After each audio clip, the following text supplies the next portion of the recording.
On your fast track to 7, an unthinkable tragedy in Hinckley, Minnesota. A 3-year-old boy fatally shot himself after finding a handgun in his father's home.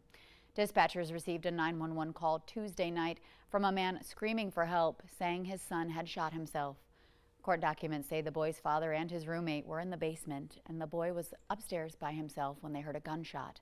They then found the boy laying on the bedroom floor. At this point, no charges have been filed. There's devastation everywhere you look. The death toll now at least 55. And now the grim task of looking for more victims begins on the Hawaiian island of Maui. So many people still missing. They assume the death toll will only rise from here. Fire and city officials can't even say how many they're looking for because communication systems are still down. Multiple neighborhoods burned completely to the ground, and the western side of Maui nearly cut off, with only one highway open at this time. Firefighters battling 3 major fires in western Maui now closed to all but emergency workers and evacuees. Flyovers show more than 1,000 buildings completely destroyed and damaged, knowing that thousands of acres have now burned. Time now for a look at our storm team forecast. Here we're dealing with our own types of severe weather with a first alert weather day as we send things on over to meteorologist Lisa Green this morning. Hi, Lisa. Good morning. Yeah, we are watching out for an isolated to scattered severe storm for this afternoon on this first alert weather day, heading into this evening as well. And that's right at a crucial time. A lot of people get plans or make plans for Friday night, or maybe you're hitting the road for your weekend destination. So we want to make sure you're aware of what may be coming your way for later today. And even this morning, as you're hitting the road, there's some hazards out there. Check out this very shallow layer of fog. We're looking at it from high on our tower cam here in South Fargo, so we're able to kind of look down on that shallow layer, and you can see the sun rising above it, but there is still some fog out there. It's variable even within the FM metro, and then other parts of the valley also experiencing varying levels of fog and low visibility. We'll show you those numbers in a second. We're in the 50s and 60s. It's 57 in Fargo, 58 in Grand Forks. It's 64 in Fergus Falls, so warm in that area. Jamestown also enjoying some warmer temperatures. But here's a look at our visibility report. We are at 0 in Wapaton. Valley City's at 0. We're at quarter-mile visibility in Fergus Falls. And then there's some spots where visibility is just fine, like in Jamestown at 10 miles. So again, it varies as you're traveling here this morning where we're seeing that patchy fog. Dense fog in Grand Forks, close to about 1/10 of a mile visibility, so close to 0. Langdon, Candu, Cooperstown, Crookston, Foston, Monoman, all checking in at 0. So a lot of places struggling here.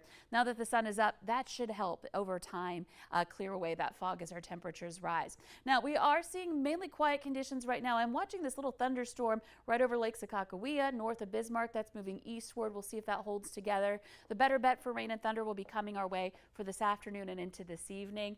And more on the Minnesota side of the Red River. In Fargo, we're looking at temperatures getting into the 70s to some low 80s in the Southern Valley, a high of 81 in Fargo. So again, watching out for storms tonight. We could see some hail, some damaging wind gusts possible with some of these storms that develop.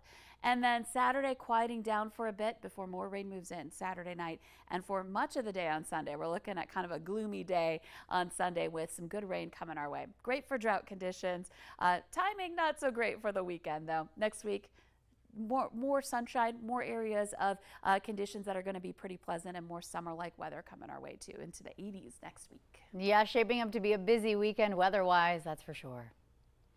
Changing gears here, one woman is dead. A man in jail now accused of her murder at a home in West Fargo. Police discovered the victim's body after responding to a medical emergency yesterday morning in the 1100 block of Eaglewood Avenue West. 31-year-old Spencer Moen was taken into custody, but the name of the victim is being withheld, as are other details at this time. Moen is expected in court today. New this morning, a man is in the Becker County Jail accused of making threats at the Detroit Lakes Country Club. Deputies were called to the golf course on Wednesday after the course supervisor reported that a man who lives near the golf course was mad that a golfer may have parked in his driveway. Witnesses say Nicholas Bromling was swearing and threatening to fight and burn the man's house down. Court documents allege that Bromling started hitting golf balls across the road towards golfers. He is charged with assault and making threats of violence. Also new this morning, charges pending against a North Dakota man after 2 people were killed in a car-motorcycle crash near Minot. The North Dakota Highway Patrol says the motorcycle driver was traveling on Highway 2 yesterday when a car suddenly pulled out in front of him. Both people on that motorcycle died. The other driver was not hurt but may face charges.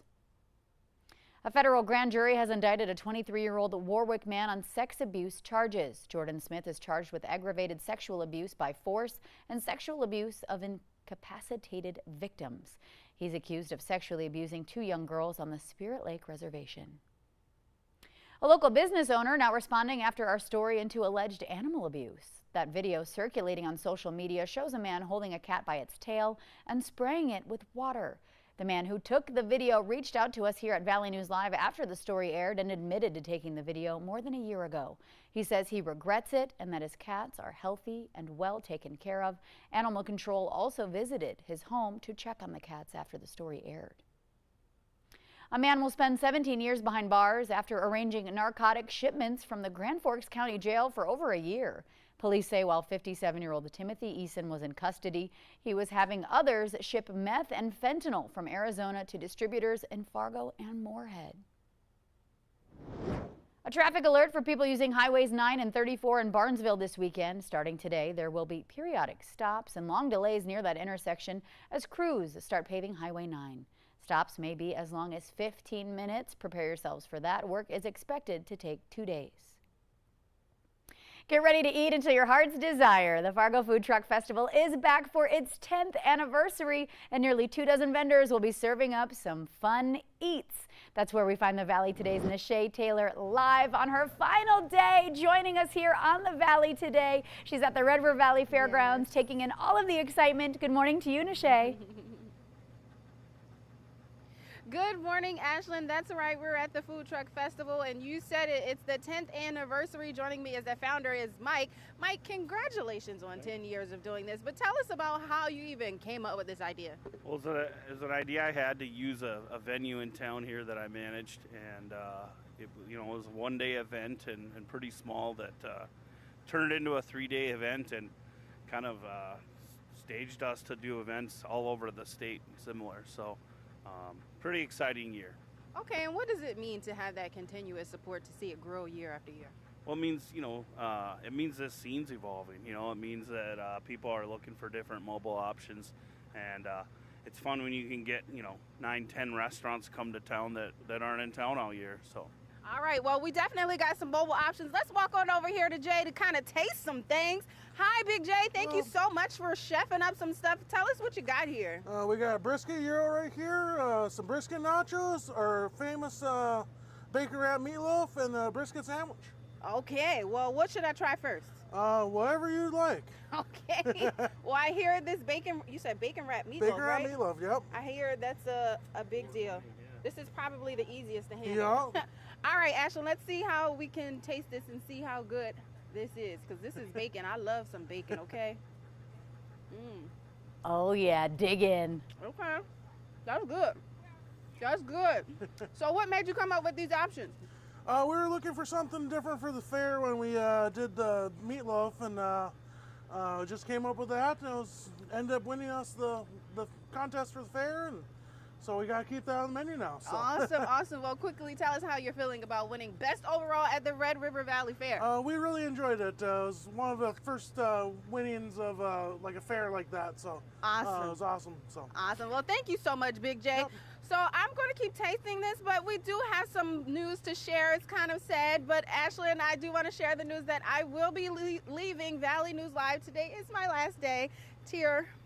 I've been having a great time here in the Red River Valley here in Fargo Moorhead area. I just want to thank everyone for, being so supportive of me and, in my process of being a reporter, anchor. It's been so welcoming to be here in this area, and I thank you all. And Ashlyn, my team at Valley News Live, thank you all also, because you all have been great and I've enjoyed my time here in the area. But, this will make me feel better eating food. Ashlyn, I'll send it back to you. Nishay, we love you. I speak for all of us here from Valley News Live. Thank you so much for all of your hard work and how much fun you bring to our mornings here on the Valley today. We are all going to miss you so much, but of course we are so happy for you in your next adventure. Yes. I've been hanging out with you in a double box here for a minute, so go ahead, keep digging into that meatloaf, that barbecue. You deserve it, girl. This is your farewell party. Yeah, lots of good stuff.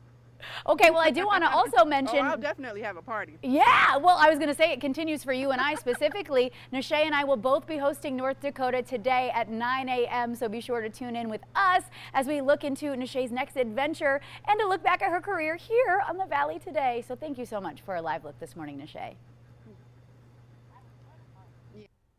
All right, we love her. Okay, and you know what? We're kicking things off. We've had Jordan off all week here because he has been on the Colette Travel Group tour exploring New England. Here's a group photo because they're heading back home today. So we're checking in with him finally. Yesterday, the crew took a ferry to Martha's Vineyard. They said they didn't see any celebrities while they were there, but they got to enjoy some seafood and shop around. But yes, Jordan should be back on the desk next Monday.